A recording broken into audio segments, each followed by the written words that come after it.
السلام عليكم ورحمة الله وبركاته. دار النشر المعرفة Univers Plus, soutien scolaire à distance.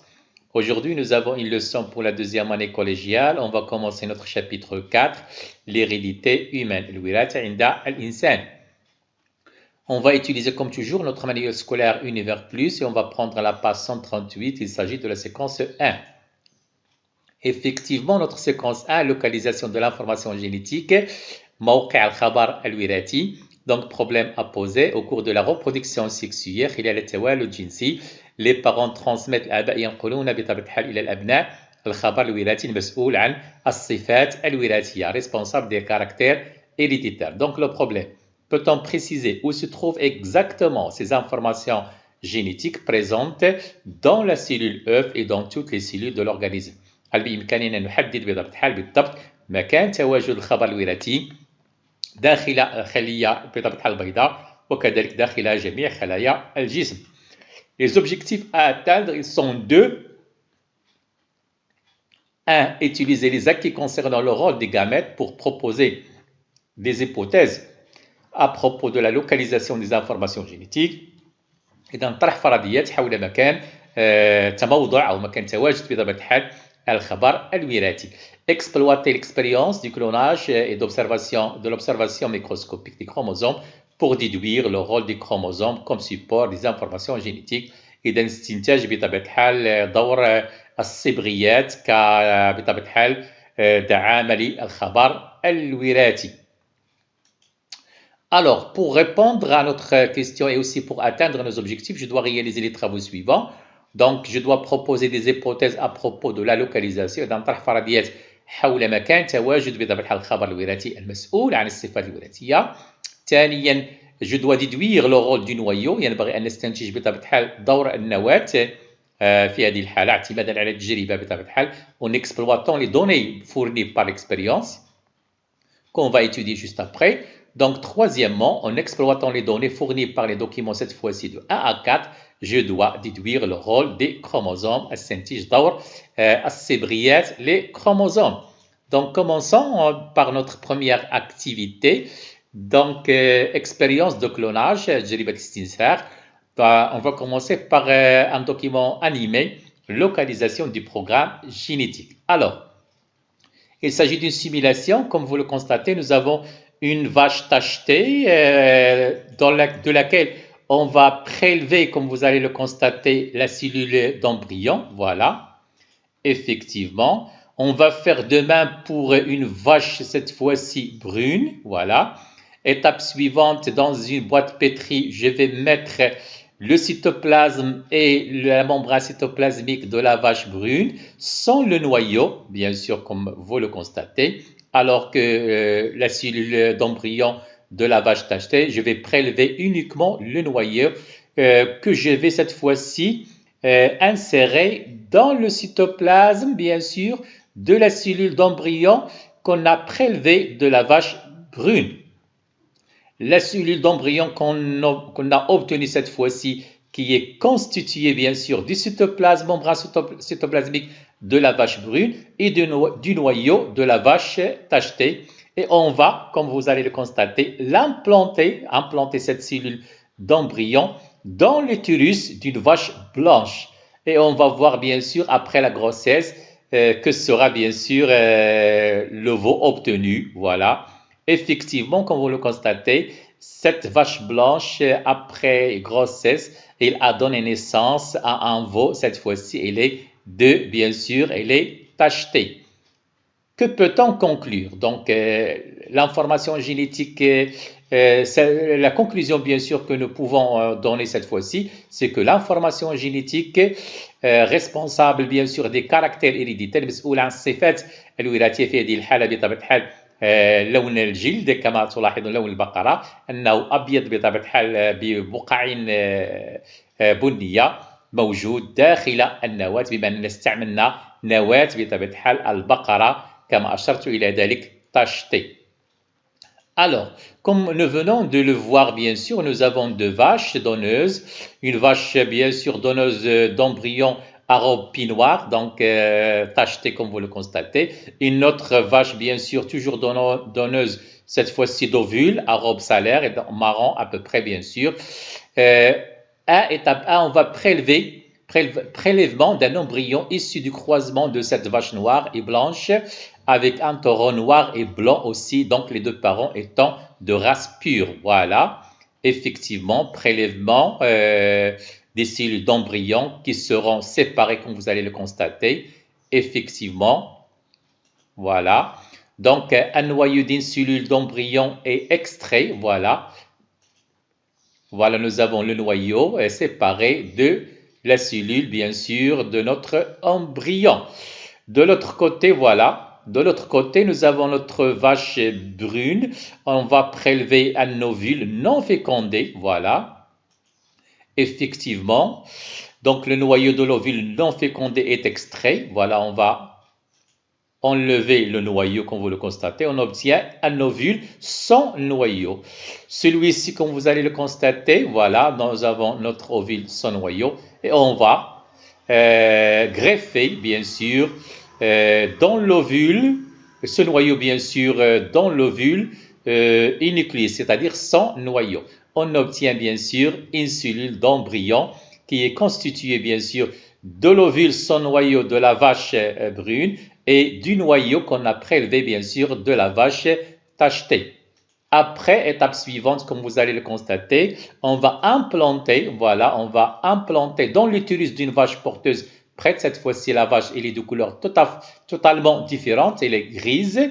Après grossesse, bien sûr, il va donner, comme vous le constatez, naissance à un veau de robe pie-noir, c'est-à-dire tacheté, comme nous l'avons déjà montré.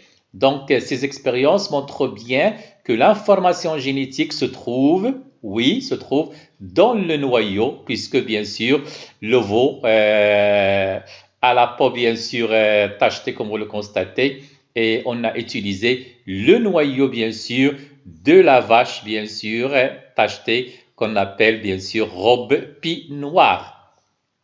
Donc, conclusion de ces expériences montre bien que l'information génétique se trouve dans le noyau. Voilà.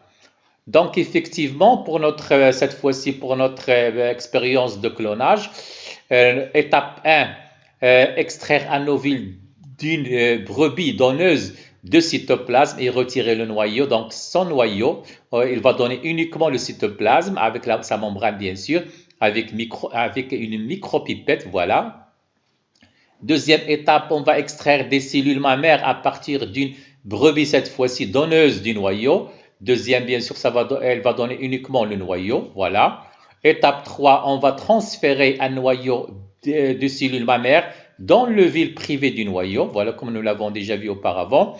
La cellule nucléée, entame un développement embryonnaire in vitro comme une cellule œuf كأنها خلية بيضاء. Puis, étape 5, on va transférer l'embryon dans l'utérus de la mère porteuse, achèvement du développement de l'embryon. Voilà, et étape 6, il va donner naissance de la brebis Dolly. Voilà. Donc, ceci montre bien toujours que l'information génétique se trouve à l'intérieur du noyau, dans le noyau.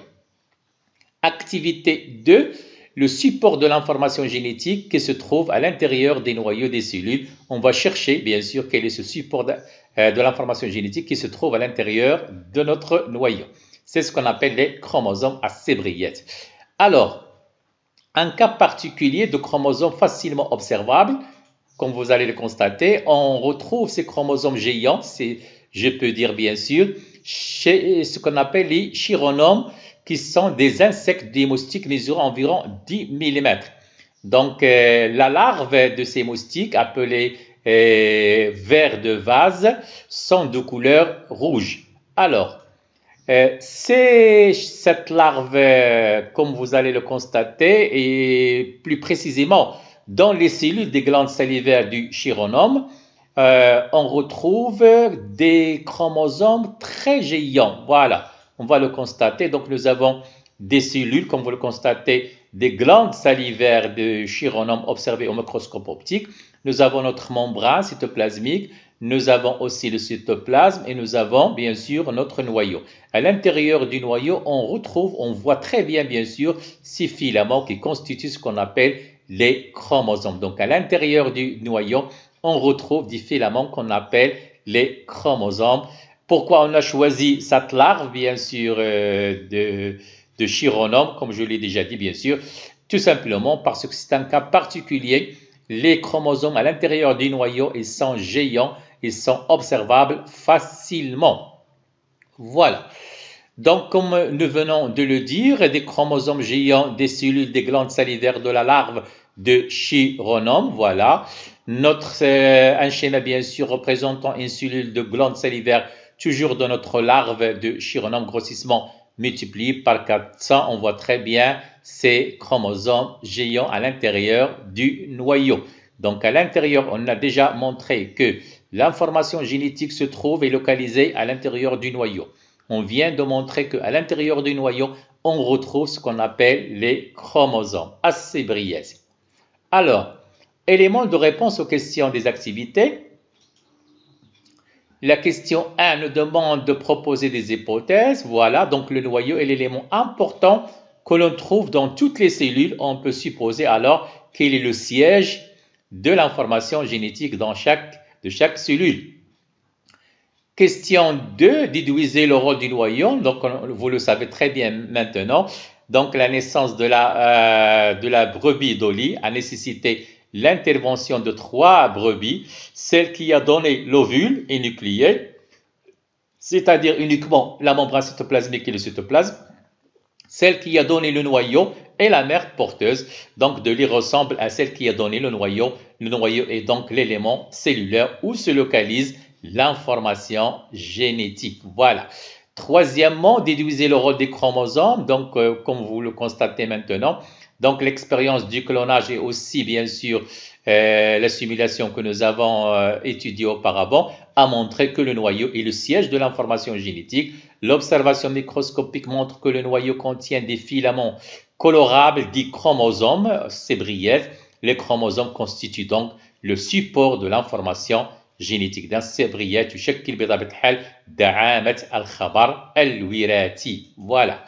Donc, définition à retenir, information génétique, ce sont des informations contenues dans les chromosomes, on parle maintenant de chromosomes et pas uniquement du noyau, et déterminant bien sûr les caractères héréditaires d'un être vivant.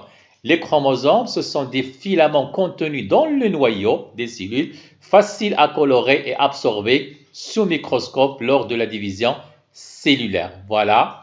Clonage, c'est un processus naturel ou artificiel qui permet d'obtenir plusieurs individus qui sont des sortes de copies, si on peut dire, génétiques identiques à un être vivant initial dit organisme cloné. Nos terminologies, chromosomes, glande salivaire, غدد اللعابية, voilà, information génétique, خبر وراثي, clonage, telmim, austinsar, notre bilan des activités. Voilà, donc l'expérience a montré que les individus obtenus par cette technique portent les caractères héréditaires de l'organisme cloné, c'est-à-dire celui qui a participé avec le noyau, voilà, d'une de ces cellules. Donc l'information génétique est donc localisée dans le noyau de la cellule et le noyau lui-même, bien sûr, contient des chromosomes. Donc le support de l'information génétique, ce sont les chromosomes. Voilà. Merci et bon courage.